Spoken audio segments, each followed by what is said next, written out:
All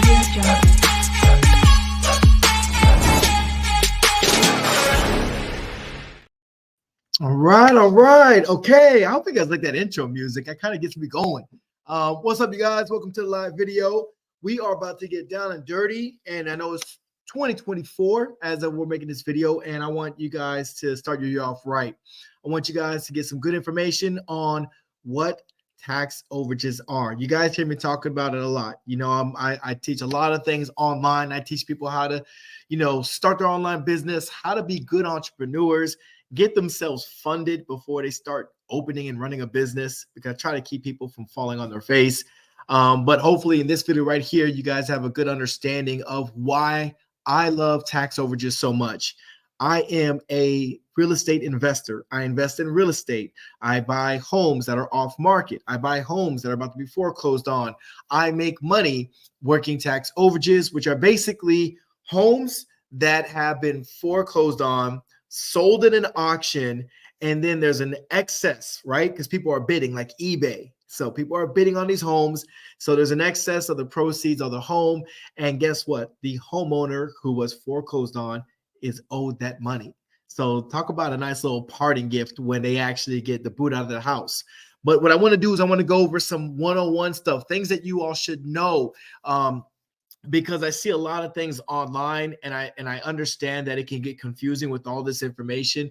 But this is information that I actually took the time to extract from a few different states across the map, so I can kind of get some common ground rules so you guys understand what tax overages is. We also refer to this as tax surplus, excess proceeds, not to be confused with tax liens. Okay, a tax lien and all those certificates, that's a whole different way to invest in real estate. This way right here, you're making money. You're not investing in a property per se. You're investing your time, and you're helping someone recoup their money. So then therefore, when they get paid, you get paid.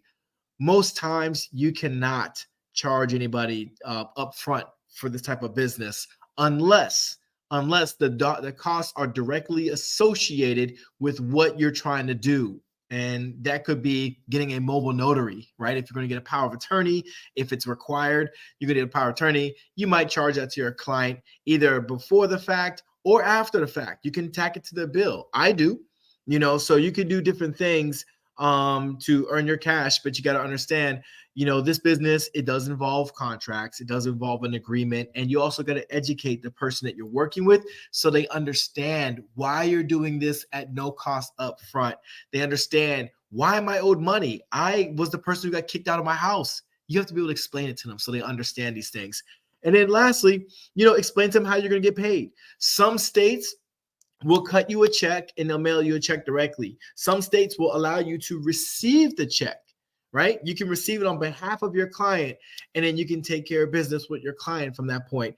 And some states will send it only to the client itself, and then the client will have to cut you a check within a period of time that you and your client agree upon. Now, I've seen it all. I've seen people make mistakes. I've seen people, charge too much, and therefore their contract was null and void. I've seen some investigators try to do business without a contract because for whatever reason, maybe they were scared to ask, or they were just sloppy with their work, and they end up having a null and void contract. There's a lot of reasons why some people fail. This is a great business to be in. It is a great way to make some money. I'm going to go over just a few Q&A or a few facts with you guys so you guys understand it. But I also want you to understand that you have to treat it like a business. You can't treat it like a side hustle. You cannot treat it loosely, right? Unless you're dealing with a family member. But even still, if there's money on the line, I would just tell them, hey, out of respect for my business and the legality of what I'm doing for you, I have to have these contracts, because if the state finds out that I'm doing this without a contract, I could lose my license. Because some states make you get a license, right? Some make you register. You just want to let them know so they don't feel awkward and you don't feel awkward. Like, hey, it's not me, it's the state. It's not me, it's the county. I would love to do this as a handshake deal, but I can't even work it. I can't even begin to do the paperwork for you if I can't show a contract showing that you and I have an agreement that I'm going to do this for you. Right. Well, so like, it's just good to be in a practice of like, explaining these to the people. So what I'm going to do is What's up? Someone said, how's life? Man, life is good. Life is good. I mean, let me tell you, 2024 has been probably the best year yet. Okay. A lot of great things coming this year. So let me go ahead. I want to share my screen real quick. Real quick, I just made you guys a quick 101 for tax surplus.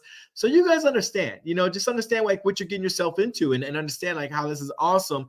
But also I want you guys to understand that this is a business that you can have a potential to make a lot of money with very little money out of pocket. Okay. But you have to treat it like a real business and be organized, have your processes in place, have your procedures, and you get the potential to make a lot of money without buying real estate, without having to become a landlord. Because I know some people don't want to be. Some people don't want to be a landlord. Some people don't have the capital to cash invest in anything. So why not still get into real estate, but you're just doing it in a different way? So I'm going to refer to this as tax surplus, but again, it could be tax overages, tax surplus, excess proceeds. We call all those things. It's all the same thing for the most part. Okay, so tax overages, one of the common questions is, where do you find the list in different states? Okay, you can get your list from the county treasurer or the tax collector websites. Okay, and they got specialized databases for this. And if you guys did my free masterclass, I put the link around here. So you guys can go click on the link and watch my free masterclass. Go watch the class. I show you exactly where to get these lists from. It's really easy. And if you got my digital course, some of you guys got the course, I teach it there too. All right, moving right along. Okay, what are legal considerations and risks involved with claiming tax overages? We got to understand each state has their own set of laws, right? You got to understand we are United States, but each state have its own governing rules. There is a lot of commonalities, but you will find state to state and even county to county, the filing instructions vary, the rules. There's a reason why I favor doing state funds over tax overages, because you got to be on your stuff to be on tax overages. Because people say, hey, Joe, how do you do tax overages in Texas? I come back and say, look, Texas is unique. You're going to have some varying answers from different counties. Or Florida. Florida's probably a better example. Florida, oh my gosh, they have so many different ways to do tax overages, and depending on the county that you select. So it's a lot of variation amongst counties and definitely amongst states. Okay, so that's just like a little bit about the legal representation of each state. All right, so it says, how long does it take to receive a tax overage after claiming them? Okay, so this could be a few weeks to several months. All right, you're dealing with the government. The government is not in a hurry to pay you. And because we're talking about tax overages, we're not talking state level, we're talking county level for most cases. And county level, yeah, it might take a while. There might be like an old school county. They're probably like, or they might be busy. You might be dealing with an LA county, right? So it just depends on the county and how busy they are and when they can get to you, right? But they are not going to be in a rush to help you out. I promise you that. Can I hire a tax agent to assist me in claiming tax overages? Now, what does that mean? You can get anyone, like that will claim to be a professional when it comes to this. A lot of people like are investigators, like myself, and people, if you do a digital course, you would be considered an investigator. Some people call them property finders, but whatever the case may be. Yes, you can definitely hire someone who specializes in this process. A lot of people just team up with attorneys. They cut the middleman, they get with attorneys, or they get with other investigators. I have a lot of people who come to me and they want to do deals together. I tell them, hey, if the deal makes sense for me and my time, I partner with people, because it, works financially, it works out for everybody.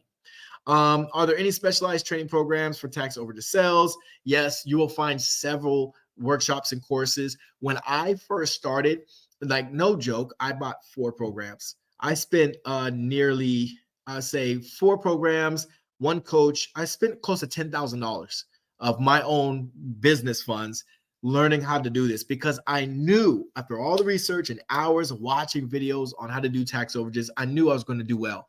I just didn't know how.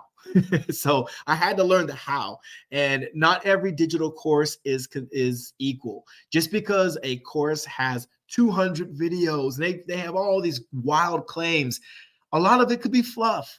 Trust me, I bought a lot of those programs.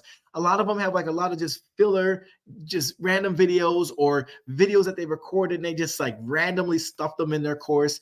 And it's annoying. You know, when I made my digital course, I made it really to help my friends because some of my friends saw me making money doing it and they wanted to learn.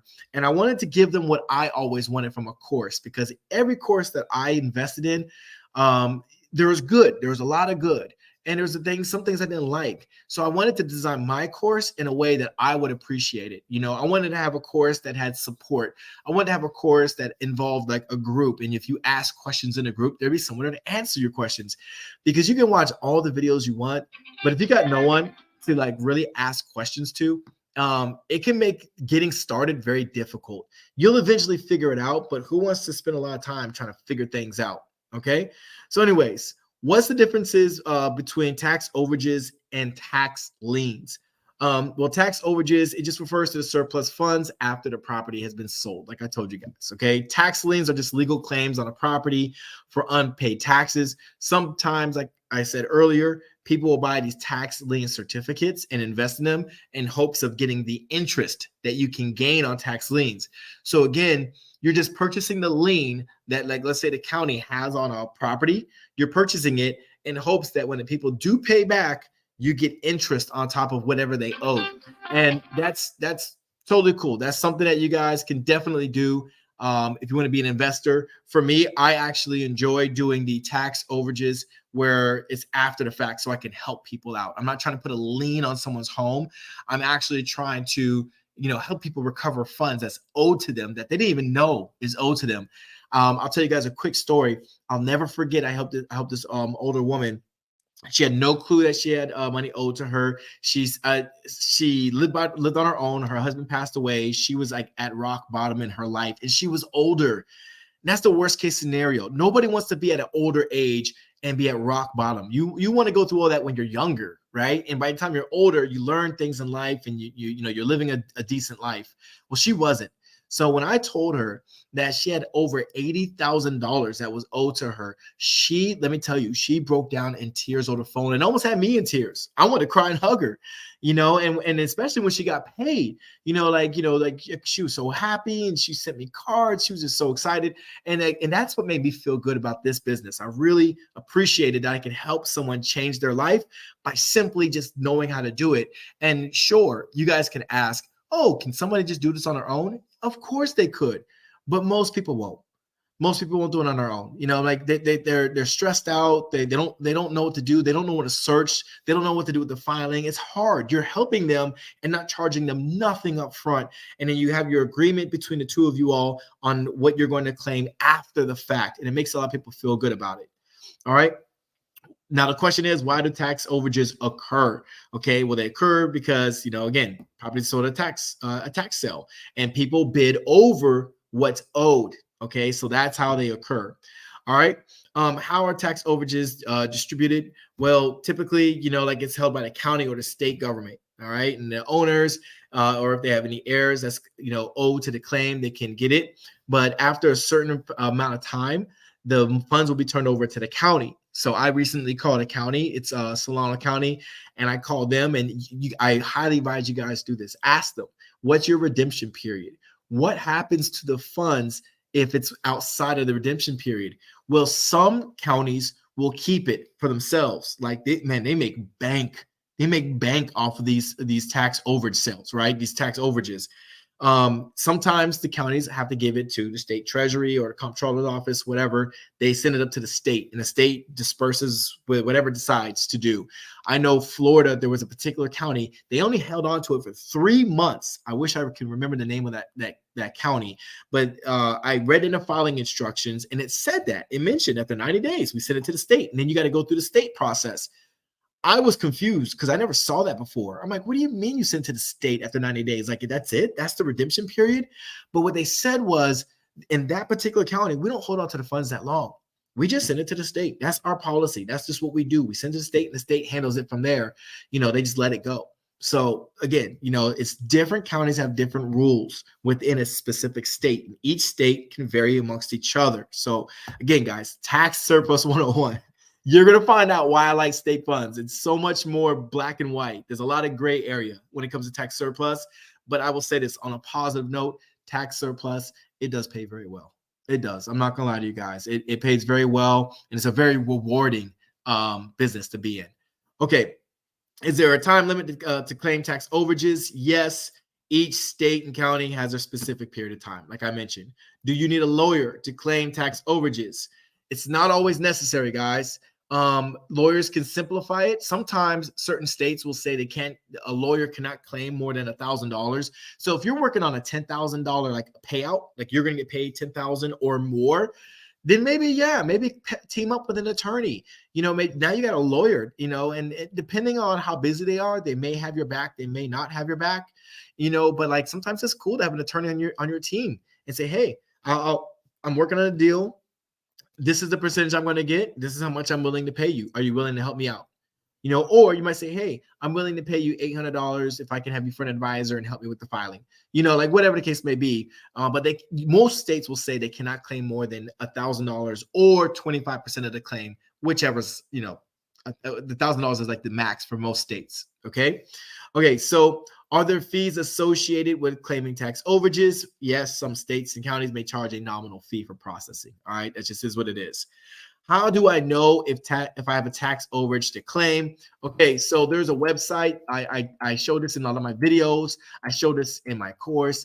If you guys go to if you guys go to your county website, right? The tax assessor's website.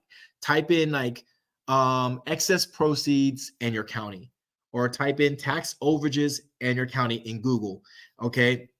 It'll pop up and you can do your research. Watch my masterclass. I put the link. You guys can watch it. I show exactly where to go. I'm not going to waste your time in this video showing you what I've already created a masterclass, and it's free. You guys can learn this for free. I teach all this stuff for free. Can I invest in properties with potential tax overages? Yes, some investors do specialize in purchasing properties at tax sales. So what does that mean? You guys can look at it like this. You guys can look at it as there's a pre-foreclosure and a post-foreclosure, right? Pre-foreclosure, things are about to go. They're about to go to bidding. You can invest in properties like that. You can also, get with somebody and you can invest with them on a property afterwards, or, basically get with the homeowner. There's many ways I've heard of people doing it. For me, I do invest in property, and yes, I do go to tax sales and I purchase homes from tax sales. You get them for like the best value of your dollar if you know how to find these tax sales who are coming up. Okay. So there's a lot of really good sites. You just gotta, look at the county sites and see like where they advertise these tax sales. All right. So what happens if multiple parties want to claim the tax overage? It's pretty simple. You got to do different claims for each person. Sometimes you can do this through mediation. Sometimes it has to go through court. A lot of times I don't even touch those, because if it's not husband, wife, or someone that they like, if it's someone that they don't like an ex-spouse, for example, I won't touch it, because it's just too much. It's too much drama for my mama, and I don't want to do it. You know what I mean?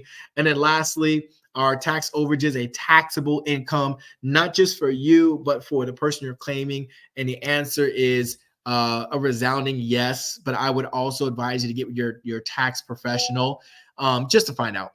Okay, you just want to make sure you get clarification. But I know from my experience and the state that I'm from, I know that, yes, once you get paid, any source of income is taxable. Okay. And you have to report that you received an income. And I mean, it's free money for the homeowner. I mean, like, yes, they got kicked out. Yes, they lost their home, but they got money from an auction that comes to them, but they have to report it. But always check with your CPA. Okay. So anyways, guys, I hope you guys enjoyed the video. I hope you got a lot of it. What I'm going to do in my next video, I'm going to make the top 15 states that you could do tax overages with. And I hope you guys actually get a lot of value from videos like this. I'm trying to help you guys out, trying to help you guys get started and get paid for 2024. Let's go. All right, guys. You guys have a good one. I'm going to cut out of here. See you next time.